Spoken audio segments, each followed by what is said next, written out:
Good morning, parents. It's Mrs. Hilsher here. I just want to take a minute and just encourage you. I know these last couple days week has been tough, and I'm sure it's been tough on you and your family, and even making sense of it with your kids. I just want to encourage you. You're doing a great job. I know you are. And I want to tell you that I see every day reflections of you all in your kids. Sorry, I didn't mean to get emotional, and I know what a beautiful job you do with them because they are amazing, incredible kids. So I wanted to just take a minute to encourage you. I saw something today, and I wanted to just encourage you by it and give you a couple little ideas. But I wanted to show you above me is a picture that we had some really good friends that gave us for Christmas. And I love this saying, it's the most important work you will ever do will be within the walls of your home. And that is so true. The work that you're doing with your families and your beautiful children is the most important work that you'll ever do. And God must have known that we needed some extra time with our families right now, and we're getting it. And I know it's hard. I know it's not easy, but keep up the great work.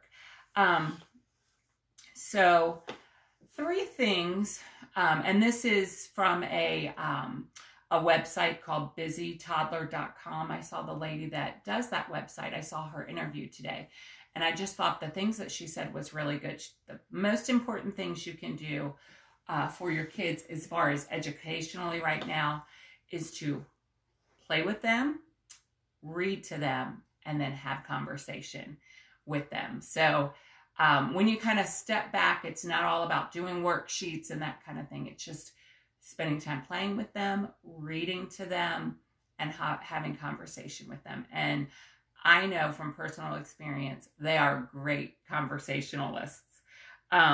Another thing is just routine, having a routine. You may want to even make up a little schedule.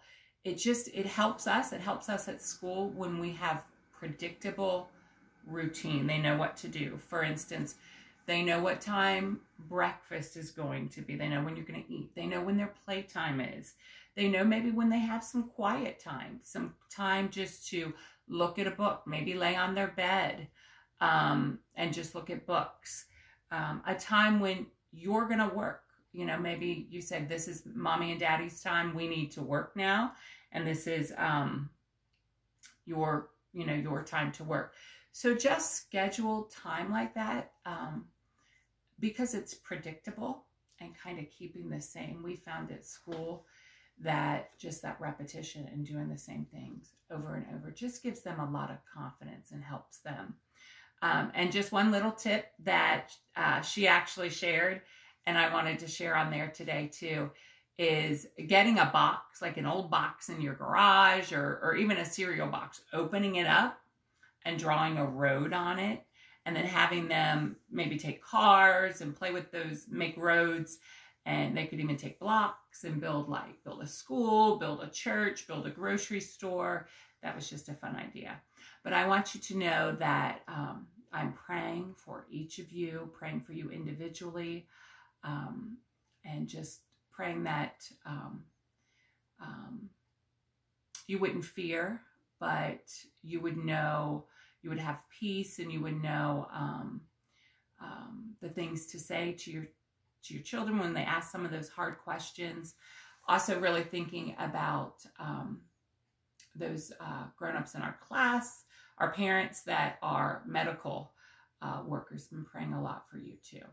So anyway, I just thought maybe we could just pray right now, and then we'll end. So if you don't mind, I'd like to pray with you. Dear Lord, I thank you so much for just this opportunity. God, it's not what I think I would have chosen, but God, I know that you do everything for a reason, and there's a time for everything. And right now, these are just time with our family in our homes. Help us to embrace them. Help us to use this time wisely. God, I pray that you would be with these parents. I pray, Lord, that as they love on their families and love on their little ones, and as they're schooling older children, Lord, you would give them the wisdom, give them the direction, give them the help that they need. In your word, you tell us that you will help us. If we ask, you won't hold anything back, Lord. And God, I just pray that you would give them the words to say when their children feel afraid or they feel afraid, Lord, that you would encourage them. God, just I pray that you would just embrace us now, embrace our country, be with those families that are sick, that have experienced this virus, Lord. I pray for your healing power and for your protection over us and over our families. Lord, I think of Aaron Hannah.